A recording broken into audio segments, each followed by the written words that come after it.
Ahora vamos a hablar de un proyecto de ley que se dejó ahí. Un diputado que salió ya de la Asamblea dejó un proyecto de ley que propone reformar el Código de Trabajo, quitándole la cesantía, el pago de cesantía a las personas que se jubilen. Hoy queremos entender esto y hasta dónde pudiera tener alcance con el licenciado Boris Molina. Licenciado, muy buenos días, gracias por recibirnos. Muy buenos días, doña Patricia, como siempre un enorme placer compartir con ustedes. Bien, y muchos trabajadores oyeron tambores de alerta con este proyecto. Exactamente, ¿cómo los perjudica?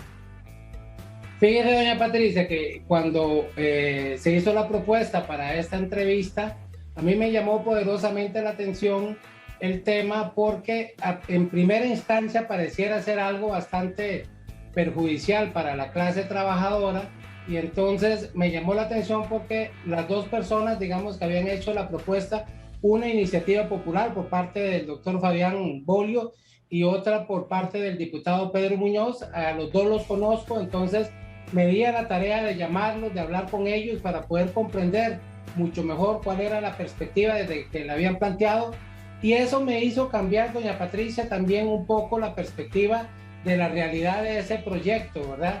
Y me pareció que no era, digamos, tan malo como efectivamente se le estaba dando, digamos, la publicidad, y me parece que también tendría que mejorarse muchísimo un proyecto de esta naturaleza para que pueda ser comprendido.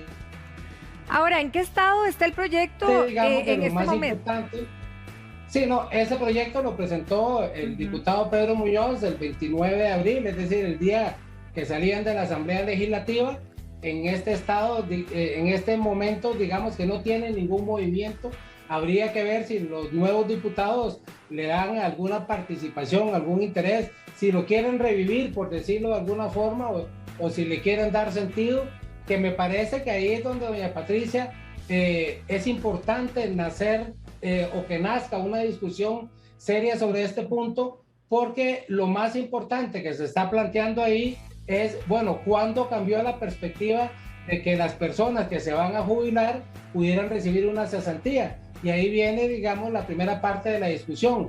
La palabra cesantía se aplica justamente cuando la persona se queda sin trabajo, cuando está cesante, es decir, cuando ya no está dentro de la vida laboral y entonces va a entrar en desempleo o va a entrar en jubilación. Antes de 1971, desde la perspectiva del Código de Trabajo y sobre todo de la reforma de las garantías sociales en los años 40 en el gobierno de Calderón Guardia, lo que se establecía como auxilio de cesantía era precisamente que la persona, cuando se quedaba sin trabajo, pudiera echar mano de un dinero que le permitiera sobrevivir el tiempo que estaba sin trabajo, o incluso que le sirviera, digamos, como una forma de ahorro. Sin embargo, en la década de los 70, en el año 1971, se hace una reforma en el sentido de que las personas que se iban a jubilar también tuvieran esta oportunidad. Pero ¿qué es lo que sucede? Que hoy en día nos enfrentamos frente no solo a pensiones de lujo, sino cesantías de lujo también. Y entonces vemos que en muchas partes del sector público, en los altos salarios, las personas que se van a jubilar reciben hasta 200 millones de colones antes de la jubilación. Entonces lo que estas personas dicen, tanto don Fabián como don Pedro, es, mire, ¿cómo es posible que estas personas reciban 200 millones, por ejemplo, en auxilio de cesantía y al mes siguiente reciban una pensión de 5, 6 o 7 millones? Eso de verdad que no rima, digamos, con la Costa Rica actual. Entonces, ahora, digamos que en actualización se ve, digamos, un perjuicio en ese sentido. Ahora, don Boris, para que esto pudiera pasar, tendría que haber una reforma del Código de Trabajo.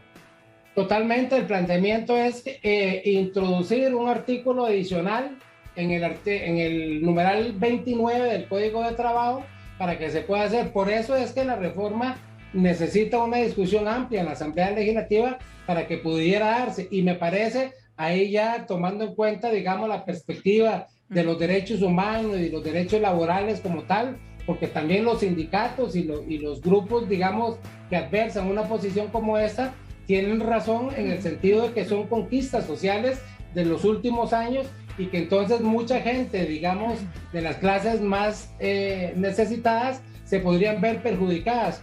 Por eso a mí me parece que se podría hacer un híbrido entre los dos planteamientos y pensar, digamos, en una gradualidad, es decir, que las personas que se vayan a jubilar y que no ganen, por ejemplo, más de 1,5 millones de colones, no se les quite ese beneficio, pero quien gane más de eso pueda tenerlo. Eso por decir alguna forma de gradualidad que podría ser, digamos, la discusión que pueda empezarse en la Asamblea Legislativa, pero en este momento, para algunas personas que, digamos, incluso sé de personas que han corrido a jubilarse pensando en que esta ley pueda afectarlos. En este momento no, es un proyecto, es el proyecto 23.078, no está ni siquiera en discusión en la Asamblea Legislativa, porque estos primeros 3 meses, recordemos, doña Patricia, que cambiaron y ahora es el Poder Ejecutivo el que plantea a la Asamblea Legislativa cuáles son los proyectos a discutir, y no hay, por lo menos hasta donde yo sé, ninguna intención de este